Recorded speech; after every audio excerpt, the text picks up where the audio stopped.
Well, it is opening day for one of Fort Wayne's biggest attractions. The Fort Wayne Children's Zoo will open its gates for the season at 9 o'clock this morning. News Channel 15's Chris Darby joins us live from the zoo. Good morning, Chris.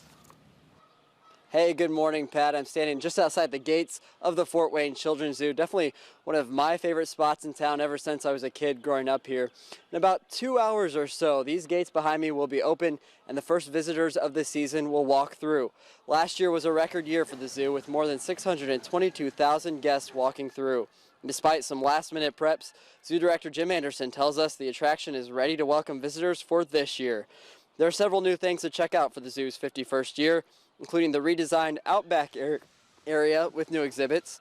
The popular log ride has also been renovated. Keep an eye out for it on the map as the Crocodile Creek Adventure Ride. Despite the loss of Bill the Lion this year, there are several new babies to keep an eye out for, including 2 penguins, a swamp monkey, 3 kangaroo joeys, an orangutan, and a giraffe. Now, a refresher for you, the zoo is open from 9 to 5. Costs $14 for adults, $9 for kids, and $10.50 for seniors.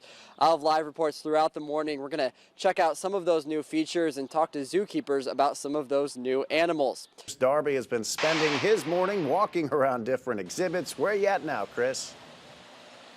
Hey, good morning, Pat. I'm at the penguin exhibit, which is kind of on your way from the main entrance on your way to the Australian Adventure. 2 new residents here. We're going to talk a little bit about that. Joining me now is Brittany, the zookeeper. Good morning. Thanks for joining us. Talk about what your job is briefly. So I am the primary aquatics keeper here in this area, so I take care of sea lions, otters, penguins, and alligators. What's that like? It's fun working with these guys, right? Oh yeah, it's so much fun. It's a lot of hard work, but it's so much fun. Now we have 2 new residents. One of them is out right now. Yes. Talk about the 2 new baby penguins that people will see when they come. So we do have Echo. She, I think, is swimming right now, but we do have Echo who's out, who you'll be able to see. She was hatched in November, and so she's one of our brand new ones. And then Blue is our other new chick. He hatched in February, and he'll be out here in a couple weeks, hopefully. Something that we've been talking about is the VIP experience, that people actually have the chance to get almost one-on-one time with these penguins. Talk a little bit about that. So the neat thing about our VIP experience is you actually get a lot of hands-on time with the animals. You go out on the beach and you're able to feed them and learn their different personalities and learn a little bit about them and spend time with us. Definitely different personalities. You said you knew them all by name and you can identify them. What are some things that people either ask you or that might be surprising facts about these penguins? Sure. So a lot of things we get a lot of times is why they're outside in the warm weather. And they are a warm weather penguin. They are the only penguin found in Africa, and they are actually endangered. Now, you said there's one of the babies is outside, one of the babies is inside. What kind of care does it take to get a baby penguin ready for an exhibit like this? So a lot of it is just waiting. Okay. So we're waiting for them to get those waterproof feathers on underneath them and get those juvenile feathers that you see Echo have so that they're able to swim and to stay warm. Okay. And so we just feed them and get them used to us and used to feeding from us, and then they instinctually know how to swim. So then we just put them out and make sure they can get out of the water. Pretty excellent. Obviously, a lot of people are excited about today and coming out and see it. To kind of wrap things up, how excited are these guys? Do you see them kind of perk up a little bit when people come, or how does that work?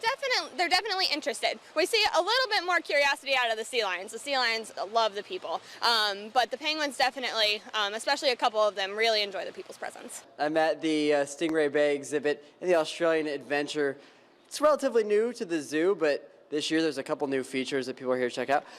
Ian's here, zookeeper for this exhibit. Tell us a little bit about what you do here on a daily basis.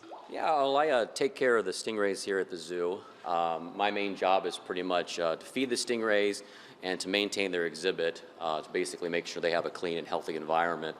So what you guys are standing in front of right now is one of our newest exhibits here at the zoo. This is a 20,000-gallon stingray tank, and we have 2 different types of stingrays in here. We have cow nose rays, which are the ones with the more triangular shaped wings, and we have the southern rays that have the little bit more rounded shaped bodies. This morning we've been talking about the zoo's objective of connecting kids to the animals here. This is definitely an interactive spot. Talk a little bit about what people get experience when they come in here. Absolutely, absolutely. Yeah, when you come in here, you're going to be able to not only see the stingrays really well, but you're actually going to be able to touch them. You can see this guy's coming up here right now. So kids love this a lot. You can come up and touch them. They like to hang out a lot, and also you can see there's a lot of movement going on. These stingrays are moving around and active definitely all day long. I think a lot of people think of these stingrays as being dangerous or out in the wild. what are some of the surprising things that people might not know about these stingrays? Well, yeah, I mean, stingrays really are generally very, very docile, very, very friendly animals. I think they kind of get a bad, rep because, they're called stingrays. Well, yes, they do have stingers, but actually all the stingrays in here, we actually trim their barbs, and that's basically the equivalent of like trimming your fingernail. We'll go in there about once or twice a month and go in there and clip those off, so they're completely safe to touch. So yeah, but they do kind of have a reputation of being a little scary with that name. I'll tell you guys, we were here kind of getting our petting on, I guess, with these guys.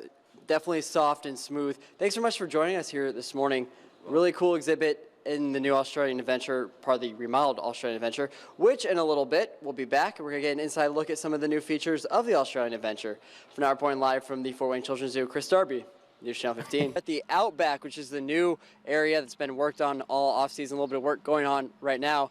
But join me to talk about the zoo, the season, the new features this year is Jim Anderson, the director of the Fort Wayne Children's Zoo. Thanks for being here. Thank you. Where are we? What is this new place we're standing in? Chris, for the past 9 months, we would have been standing in the middle of a construction zone. This morning, finally, it's the Fort Wayne Children's Zoo's newest feature, the Outback. This is actually a 3-year, $7.5 million project funded by donors. Immediately behind us here is Outback Springs. It's a play and exploration area for little kids to kind of dabble around this stream and look for some hidden critters and maybe build a dam and play with mom or dad and to explore nature. This is probably the biggest thing that you guys have worked on this off season, but talk about some of the other new things that people should be keeping an eye out. A lot of new animals and things as well. One of our favorite things is when some of our old animal groups get a little bigger. This winter, there were 2 penguins added to the flock. I think you visited the penguins earlier. 8 giraffes on the property now. Yesterday, there were 7 outside, so that would be our hope today. There's little pieces and parts all through the zoo, and as guests walk in the front gate, they love seeing their old favorites. Croaky the Frog, Monkey Island, the Choo Choo Train. This is year 52 for the train. But we love to mix in improvements to those old things and then brand new things like Australia. And really quick to kind of wrap things up, you said people are going to be coming through here in just a few minutes. What's it like year after year to see the people come through finally on opening day? Well, a great point. Zoo employees are here 365 days a year. We do this every day, but that's the one thing missing here this morning is our guests, because this is for the community. So we are eager to get people in here, show them our new stuff, and do our mission, connect people and animals. Excellent. And we've all throughout the morning have seen that connection between people and the animals with the penguins and the stingrays and everything else. Lots to look forward to this year. Yeah. Do your hands smell fishy? A little bit, a little bit. I'll tell you guys, we'll run through the basic information just to remind you real quick. The hours, 9 to 5 here at the Fort Wayne Children's Zoo, and then between Memorial Day and Labor Day, it's still 7, right? A little extra time. Yeah, 2 extra hours a day. That's excellent. Some of those, we'll run through the admission prices as well. $14 for adults. That's $9 for the kids as well, and $10.50 for seniors. You can find much more information for all of that on Wayne.com. Thanks for being here this morning. Thanks, Chris. Appreciate it. Good luck with the new season. Thank you. For now, reporting live from the Fort Wayne Children's Zoo, Chris Darby, News Channel 15.